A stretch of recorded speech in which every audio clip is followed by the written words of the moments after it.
O sol já se punha atrás das colinas, tingindo o céu de tons alaranjados e roxos quando o grupo de crianças decidiu se aventurar mais fundo no bosque. Era um costume nas férias de verão reunir-se ao fim da tarde, depois que o calor diminuía, para explorar lugares onde nunca tinham ido antes. O bosque, com suas árvores antigas, formando um túnel de sombras e folhas, parecia perfeito para novas brincadeiras. "Vamos só até o riacho e voltamos antes de escurecer", disse Júlia, a mais velha com 10 anos e sempre com ares de liderança. Os outros concordaram, embora todos soubessem que dificilmente cumpririam a promessa. A cada passo, a curiosidade os levava mais para dentro, para além do ponto onde os pais permitiriam.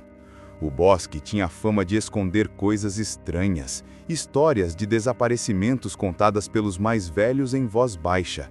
Mas para eles, aquilo não passava de lenda, um prato cheio para aventuras. O grupo era formado por 10 crianças, todas moradoras do vilarejo próximo. Júlia, os irmãos Caio e Sofia, os gêmeos Mateus e Marina, Pedro, Samuel, Lia, André e a pequena Bia, de apenas 5 anos, que insistia em acompanhar os mais velhos e corria sempre de mãos dadas com a irmã. O ar dentro do bosque era úmido e frio mesmo no fim do verão. As árvores grossas e centenárias bloqueavam boa parte da luz, criando um corredor sombrio e silencioso. O farfalhar das folhas e o som distante do riacho eram os únicos ruídos, até que Samuel parou de repente. "Vocês ouviram isso?", perguntou com os olhos arregalados. "O quê?", retrucou Mateus, tentando parecer destemido. Um estalo, como de galhos secos sendo esmagados, ecoou atrás deles. Júlia franziu a testa. Podia ser apenas um animal, pensou, mas algo no som parecia pesado demais para ser um coelho ou uma raposa. As crianças se entreolharam, riram nervosamente e seguiram adiante. Mas os passos, ou o que pareciam ser passos, continuavam a acompanhá-los, mantendo a mesma distância. De repente, um cheiro forte de terra molhada e carne apodrecida invadiu o ar. Bia tapou o nariz, choramingando. Sofia a puxou mais para perto. Foi quando André apontou para trás com a voz trêmula. "Olhem!" Entre as árvores uma figura descomunal surgiu, como saída de um pesadelo. Era alta, de ombros largos, a pele coberta por algo que parecia uma mistura de couro e pelo escuro. Os olhos brilhavam em vermelho e a boca, enorme, exibia presas que refletiam a pouca luz do entardecer. O monstro caminhava curvado, mas mesmo assim ultrapassava em altura qualquer adulto que eles conhecessem. Suas mãos tinham garras longas e cada movimento fazia o chão ranger. As crianças gritaram em uníssono e dispararam pela trilha. O barulho das passadas pesadas atrás deles não deixava dúvidas. A criatura os perseguia. O pânico tomou conta do grupo. Júlia tentava manter a calma, gritando instruções. "Corram! Não parem! Fiquem juntos!" Mas era difícil manter a formação. O bosque parecia maior a cada curva. A trilha, antes tão familiar, agora se dividia em bifurcações estranhas que nenhum deles lembrava de ter visto antes. Cada escolha parecia levá-los mais fundo, afastando-os da saída. O som da respiração ofegante do monstro era como um trovão atrás deles. Pedro tropeçou em uma raiz e quase caiu, mas Samuel o puxou pelo braço a tempo. As gêmeas Marina e Mateus se revezavam para segurar a mão de Bia, que chorava alto pedindo pela mãe. O céu, visto por entre as copas, já escurecia rapidamente. O lusco-fusco transformava cada sombra em ameaça. As crianças corriam sem direção, guiadas apenas pelo instinto de sobrevivência. O monstro rugiu, um som gutural que fez o coração de todos congelar. O chão parecia tremer com o peso da criatura. Depois de vários minutos correndo, eles chegaram a uma clareira iluminada pelo último brilho do entardecer. Ofegantes se reuniram no centro, tentando pensar em algo, como uma iniciativa rápida para fugir. "Ele está vindo!" gritou Lia, apontando para a escuridão entre as árvores. Os olhos vermelhos reapareceram, aproximando-se lentamente. "A gente precisa se esconder", disse Sofia. "Não", retrucou Júlia, lembrando das histórias que já ouvira. Dizem que o monstro sente o medo. Se ficarmos parados, ele vai achar a gente. Ninguém questionou. O desespero os fazia acreditar em qualquer coisa. Decidiram correr novamente, mas cada direção parecia levar de volta ao mesmo lugar. Era como se o bosque tivesse se transformado em um labirinto vivo. O tempo passava e a noite chegou de vez, trazendo um silêncio sufocante, quebrado apenas pelos passos pesados e pelos gritos das crianças. Elas já não sabiam se corriam em círculos, se estavam perto ou longe de casa. O monstro, porém, parecia nunca cansar. Ele os caçava com paciência cruel, surgindo sempre alguns metros atrás, como se estivesse brincando com eles. Às vezes desaparecia por alguns minutos, apenas para reaparecer mais adiante, forçando-os a mudar de direção. Bia tropeçou e caiu, arranhando o joelho. Sofia se ajoelhou para ajudá-la, mas o rugido ensurdecedor os fez levantar às pressas. Júlia carregou a menina no colo, mesmo com os braços já cansados, e o grupo correu novamente, lágrimas escorrendo dos olhos. Foi então que encontraram uma estrada estreita ladeada por árvores imensas. Parecia uma saída, um caminho mais aberto que os outros. Sem pensar, dispararam por ali. O corredor de árvores parecia interminável, e atrás deles a figura colossal do monstro surgia, correndo com fúria, as garras brilhando à luz da lua recém-nascida. O coração das crianças batia tão forte que parecia prestes a explodir. A cada passo, sentiam que as forças os abandonavam, mas a simples ideia de parar significava a morte. "Não olhem para trás!" gritava Júlia, mas era impossível resistir. Pedro virou o rosto por um segundo e viu a criatura a menos de 10 metros. O olhar vermelho se fixou nele e um calafrio percorreu seu corpo inteiro. Eles corriam como nunca haviam corrido, mas o monstro continuava se aproximando. O corredor de árvores parecia não ter fim. As copas se fechavam acima deles, ocultando o céu e a lua, e o vento fazia os galhos rangerem como ossos quebrados. As crianças corriam em desespero, já com as pernas ardendo e os pulmões em chamas, mas o som das passadas pesadas atrás delas não diminuía. O monstro parecia se alimentar do medo deles. Cada vez que um soluço ou um grito escapava, a criatura rugia mais alto, como se estivesse respondendo ao pavor. Era como se o bosque inteiro vibrasse ao som daquela voz gutural. Mateus, ofegante, olhou para o lado. "Não dá mais, eu não consigo correr." "Vai sim!" respondeu Marina, puxando o braço do irmão. "Se você parar, ele pega você primeiro." Júlia, ainda carregando Bia no colo, sentia os músculos queimarem, mas não ousava largar a irmãzinha. A cada passo, o peso parecia dobrar, mas ela se agarrava à única certeza: não deixaria a menina para trás. De repente, à frente, surgiu uma bifurcação. À direita, a estrada continuava larga, mergulhando em trevas ainda mais densas. À esquerda, um caminho menor se enroscava pelo bosque, estreito e coberto de raízes. Sem tempo para decidir em grupo, Júlia apontou para a esquerda. "Por aqui, ele não vai conseguir passar." As crianças viraram bruscamente, desaparecendo entre as árvores. O monstro, grande demais para se mover com agilidade, demorou alguns segundos para entrar no atalho, e esse breve instante deu ao grupo uma vantagem. O caminho estreito, porém, trouxe novos perigos. As raízes sobre os pés eram armadilhas constantes. Sofia tropeçou e quase caiu, mas foi amparada por Samuel. As sombras pareciam se mover, criando formas estranhas entre os troncos. Às vezes, juravam ouvir vozes sussurrando seus nomes, vindas de todas as direções. "Vocês ouviram isso?" perguntou Pedro com a voz trêmula. "Cala a boca!" respondeu Júlia, tentando se manter firme. "É só o vento." Mas todos sabiam que não era só o vento. O bosque parecia vivo, respirando junto com eles, e cada árvore parecia observar sua corrida. O rugido voltou a ecoar, mais perto do que antes. A criatura avançava mesmo nos espaços apertados, quebrando galhos grossos como se fossem palitos. "Ele está cada vez mais perto!" gritou Lia, em prantos. O grupo saiu do caminho estreito e deu de cara com outra clareira, menor que a primeira, iluminada por um feixe de luar. No centro havia um tronco caído, coberto de musgo. A gente precisa pensar em alguma coisa, disse Samuel, tentando recuperar o fôlego. Se continuarmos correndo assim, ele pega a gente. O silêncio que se seguiu foi preenchido apenas pelos soluços de Bia e pelo som de passos se aproximando. Júlia olhou ao redor, tentando achar alguma saída, até que notou algo diferente. Uma espécie de buraco entre as raízes de uma árvore gigante, grande o suficiente para esconder algumas crianças. Ali, apontou, a gente pode se esconder. E se ele achar? Marina perguntou hesitante. Melhor do que morrer correndo. Não havia tempo para discutir. Rapidamente, Júlia empurrou Bia, Sofia e Lia para dentro do buraco, seguido por Pedro e Marina. Os outros ficaram do lado de fora, tentando despistar a criatura. Segundos depois, o monstro irrompeu na clareira, os olhos vermelhos varrendo o espaço.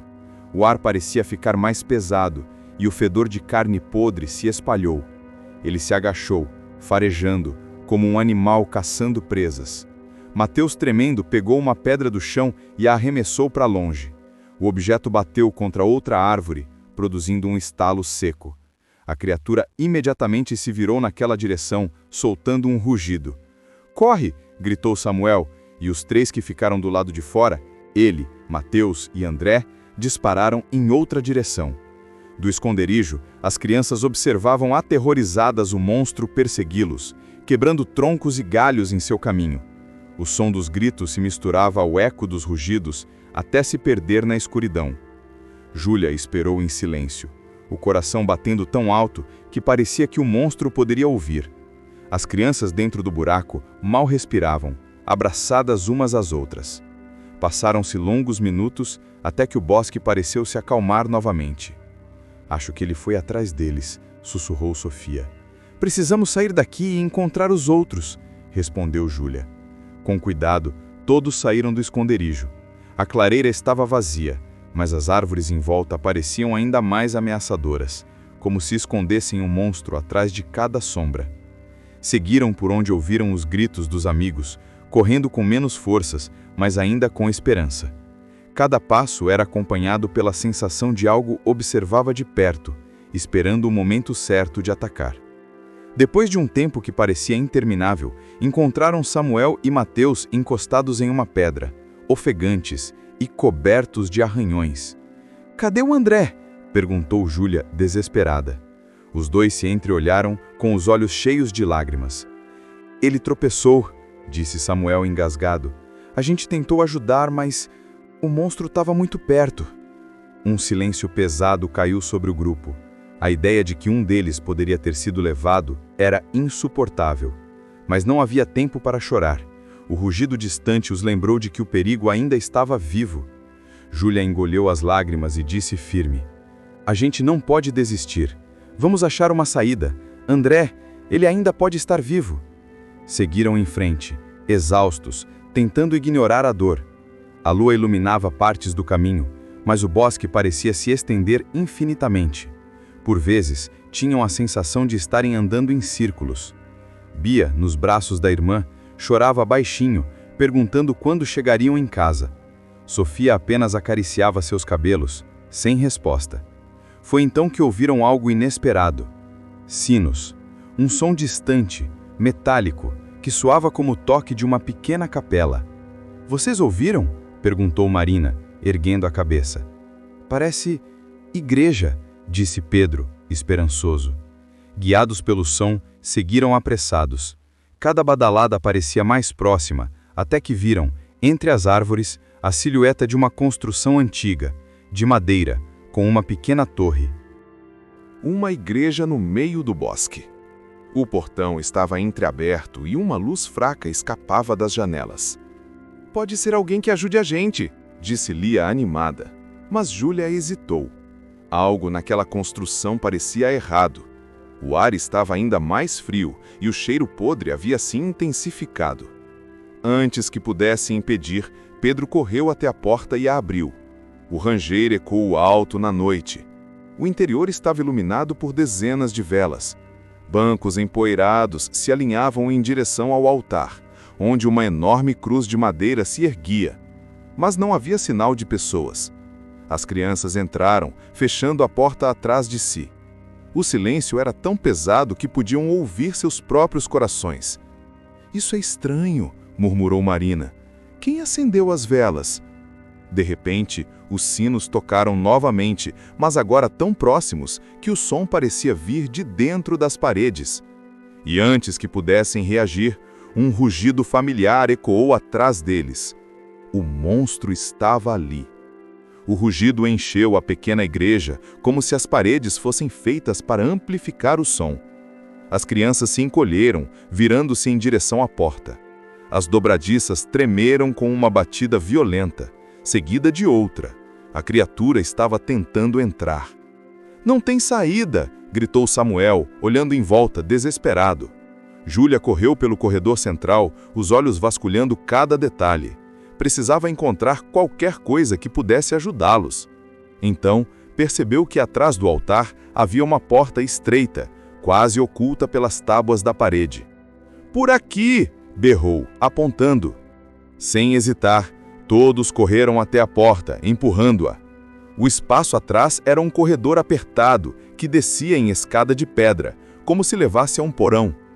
Eles entraram, fechando a porta logo atrás de si, segundos antes de a entrada principal da igreja se despedaçar com a força da criatura. A descida era fria, e o ar ali embaixo estava carregado de umidade e mofo. Bia soluçava baixinho nos braços de Sofia, enquanto as outras crianças tentavam não chorar. As escadas levaram a uma cripta subterrânea. Paredes de pedra, cobertas de musgo, cercavam túmulos antigos, alguns abertos, como se há muito tempo alguém tivesse mexido neles. O cheiro era ainda pior ali embaixo, misturando terra, podridão e ferro. "Eu não gosto daqui", murmurou Marina, agarrando a mão do irmão. O som de passos pesados ecoou acima deles. O monstro estava dentro da igreja, farejando, procurando.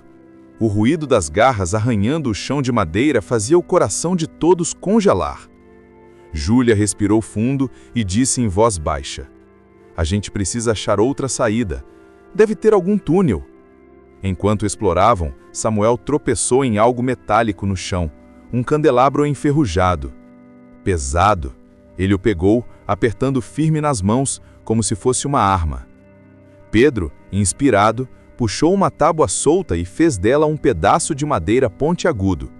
"Se ele vier, a gente luta", disse Pedro, tentando parecer corajoso, embora sua voz denunciasse o medo. Andaram pela cripta até encontrarem um arco de pedra que levava a um túnel estreito. O ar lá dentro era ainda mais gelado, e o chão úmido fazia cada passo ecoar. A sensação era de que estavam sendo engolidos pelas entranhas da terra. Atrás deles, o barulho aumentou. O monstro havia encontrado a porta escondida. Um estalo seco de madeira rachando ecoou e todos sabiam que não tinham muito tempo. "Rápido!" gritou Júlia. "Corram!" Correram pelo túnel, os pés batendo contra a pedra, o som misturado aos rugidos que agora vinham de muito perto. O túnel parecia não ter fim até que avistaram uma luz fraca adiante. Era uma abertura, coberta por raízes e arbustos. Com esforço, as crianças começaram a puxar e abrir passagem, enquanto o som da criatura se aproximava cada vez mais. O primeiro a passar foi Mateus, empurrando Marina. Sofia passou Bia pela abertura, seguida de Lia e Pedro. Quando chegou a vez de Samuel, um rugido ensurdecedor ecoou atrás. O monstro vinha correndo pelo túnel, seus olhos vermelhos iluminando a escuridão. Samuel, sem pensar, virou-se e ergueu o candelabro enferrujado. Com um grito, lançou o objeto contra a criatura. O impacto foi pequeno para ferir algo tão grande, mas suficiente para fazê-la desacelerar por um segundo. Esse instante deu tempo para Júlia empurrar Samuel para fora e ser a última a escapar. Todos rolaram para o lado de fora, caindo em meio ao mato úmido. Atrás deles, a criatura avançou contra a saída, mas o espaço estreito e coberto de raízes a impedia de passar. Ainda assim, sua mão monstruosa se esticou, tentando agarrá-los. As garras passaram a centímetros de Bia, que gritou de terror. Foi Pedro quem reagiu primeiro. Pegou uma pedra do chão e começou a bater contra as raízes, derrubando terra sobre a abertura. Os outros se juntaram, empurrando galhos, pedras, qualquer coisa que pudessem encontrar. Em poucos segundos, a entrada foi bloqueada e o monstro ficou preso atrás, rugindo furioso. O bosque ficou em silêncio novamente, exceto pelo som pesado da respiração das crianças. Elas estavam exaustas, mas vivas. "Conseguimos", murmurou Marina, caindo de joelhos. Mas Júlia sabia que ainda não estavam salvos. O bosque ainda os cercava e eles precisavam encontrar o caminho de volta para casa. Seguiram pela mata, guiados apenas pela lua. O silêncio agora era diferente. Não havia mais passos atrás deles, nem rugidos, apenas o som distante de grilos e corujas. A cada minuto, a esperança crescia. Depois de algum tempo, começaram a reconhecer lugares familiares. O tronco caído que sempre usavam como ponto de encontro, o riacho onde costumavam brincar. Estavam mais perto da saída do que imaginavam. O coração de Júlia se encheu de alívio quando viu, ao longe, as primeiras luzes das casas do vilarejo. O grupo correu, mesmo cansado, com a última força que lhes restava. Ao chegarem à estrada que levava às casas, viram adultos correndo em direção a eles.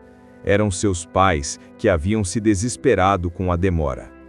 Gritos de alívio e choro preencheram o ar. Sofia entregou Bia nos braços da mãe, que a abraçou com força. Pedro foi envolvido pelo pai em um abraço tão forte que parecia esmagá-lo. Marina e Mateus se jogaram contra a avó, chorando. Júlia ficou parada por um momento olhando para trás. O bosque permanecia em silêncio, mas ela sabia que aquilo não tinha acabado. O monstro ainda estava lá dentro, preso, mas vivo. Os adultos perguntavam, confusos, o que havia acontecido. As crianças se entreolharam, hesitantes. Como explicar algo que soava como uma lenda? "Nos perdemos, mas conseguimos voltar", disse Júlia, escolhendo as palavras com cuidado. Os pais não insistiram naquela noite, estavam apenas agradecidos por terem os filhos de volta, em segurança. Enquanto eram levados de volta às casas, as crianças ainda tremiam, lembrando-se dos olhos vermelhos brilhando na escuridão. No fundo, todos sabiam a verdade.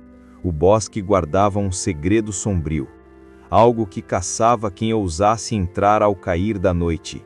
E sabiam também que, embora tivessem escapado, o monstro ainda estava lá, à espera.